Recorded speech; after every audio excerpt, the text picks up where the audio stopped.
Hello friends, welcome to this video. आज हम लोग इस वीडियो में एसएससी जीडी का जो 24 फरवरी को एग्ज़ाम हुआ था उसके शिफ्ट सेकंड के जीके के जो क्वेश्चन हैं उनके बारे में बात करेंगे। तो चलिए बिना देर किए शुरू करते हैं। पहला क्वेश्चन है हमारा, तपन कुमार पटनायक को किस नृत्य शैली के लिए संगीत नाटक अकादमी पुरस्कार मिला था? तो इसका सही आंसर है ऑप्शन नंबर ए यानी छऊ के लिए। छऊ जो है बंगाल, झारखंड, उड़ीसा का एक लोक नृत्य है। इसके लिए तपन कुमार पटनायक को अभी संगीत नाटक अकादमी पुरस्कार मिला था। अगला क्वेश्चन है, भारत में कौन सा नियामक निकाय नियमों के अनुपालन को सुनिश्चित करने के लिए माइक्रो फाइनेंस संस्थानों की देखरेख और पर्यवेक्षण करता है? तो इसका सही आंसर है ऑप्शन नंबर सी यानी आरबीआई। आरबीआई की स्थापना कब हुई थी? 1 अप्रैल 1935 को। और इसका हेडक्वार्टर कहाँ पे है? इसका हेडक्वार्टर है मुंबई में। और इसके अभी जो गवर्नर हैं वो हैं शक्तिकांत दास, 25वें नंबर के। अगला क्वेश्चन देखते हैं, भारत की निम्नलिखित पंचवर्षीय योजनाओं में से किसमें परिवार नियोजन कार्यक्रमों का कार्यान्वयन प्रमुख लक्ष्यों में से एक था? यानी परिवार नियोजन के बारे में कौन सी पंचवर्षीय योजना के बारे में कहा गया था? तो वो चौथी पंचवर्षीय योजना थी जो 1969 से 1974 तक चली थी। तो चौथी पंचवर्षीय योजना में परिवार नियोजन के बारे में फोकस था। अगला क्वेश्चन है हमारा, भारतीय संविधान के निम्नलिखित में से कौन सा अनुच्छेद मौलिक कर्तव्यों के तहत हमारी समग्र संस्कृति की समृद्ध विरासत के मूल्य और संरक्षण से संबंधित है? तो इसका सही है ऑप्शन नंबर बी यानी आर्टिकल 51A का एफ। अगले क्वेश्चन की तरफ चलते हैं, जलीय जंतुओं को पानी के नीचे सांस लेने के लिए निम्नलिखित में से किसकी आवश्यकता होती है? तो सही आंसर है इसका ऑप्शन नंबर सी यानी घुली हुई ऑक्सीजन की। नेक्स्ट क्वेश्चन है, पश्चिम में भारत का कौन सा देश पड़ोसी है जिसके साथ एक महत्वपूर्ण सीमा साझा की जाती है जो अक्सर भू राजनीतिक महत्व का विषय होता है? तो पश्चिम में एक ही है, पाकिस्तान। तो इसका ऑप्शन नंबर डी सही है।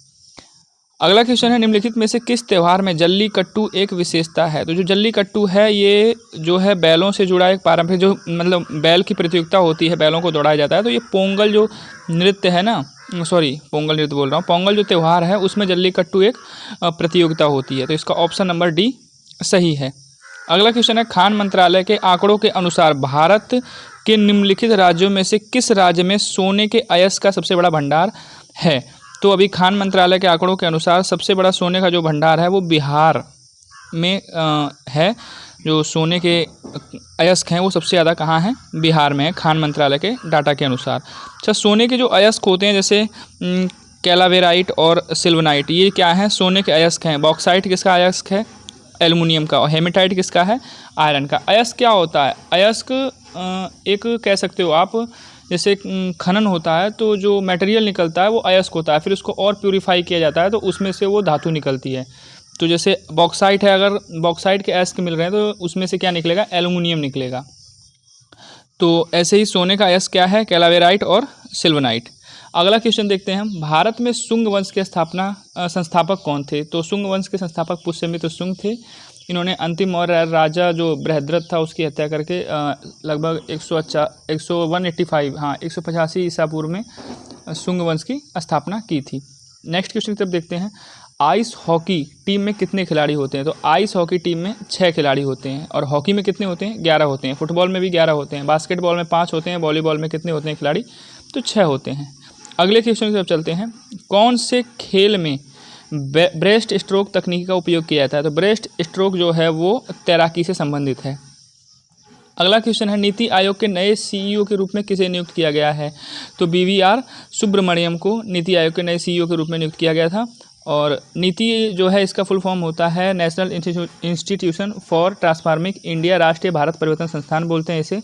इसकी स्थापना हुई थी 1 जनवरी 1950 को। पहले इसका नाम योजना आयोग था। 1 जनवरी 2015 को नीति आयोग की स्थापना हुई थी और पहले इसका नाम योजना आयोग था। तो योजना आयोग को 1 जनवरी 2015 से नीति आयोग कहा जाने लगा। और इसके उपाध्यक्ष हैं अभी सुमन बेरी, और इसका जो अध्यक्ष होता है वो भारत का प्रधानमंत्री होता है।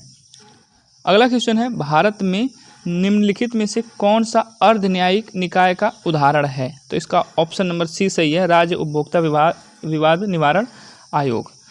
अगला क्वेश्चन है, लोक नृत्य खोरिया किस राज्य से संबंधित है? तो लोक नृत्य जो खोरिया है वो हरियाणा राज्य से संबंधित है, यानी इसका ऑप्शन नंबर बी सही होगा।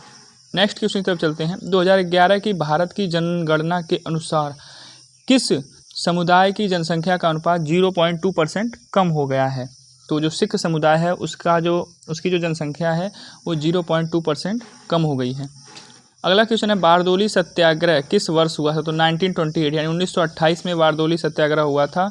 और इसका जो नेतृत्व किया था वो क्या था? सरदार वल्लभ भाई पटेल ने। और वहाँ की जो महिलाएं थीं वो इन्हें सरदार कहती थीं, इसीलिए महात्मा गांधी ने इन्हें सरदार की उपाधि दी थी, सरदार वल्लभ भाई पटेल को। अगला क्वेश्चन है सिद्धार्थ सुचदे किस खेल से संबंधित हैं? तो ये स्क्वैश से संबंधित है सिद्धार्थ सुचदे। तो ये थे एसएससी जीडी के जो आपके एग्ज़ाम में जीके क्वेश्चन आए थे 24 फरवरी 2024 को। उम्मीद करता हूँ आपको वीडियो अच्छी लगी होगी, और चैनल पर नए हैं तो सब्सक्राइब कर लें, ज़्यादा से ज़्यादा शेयर करें। Thanks for watching.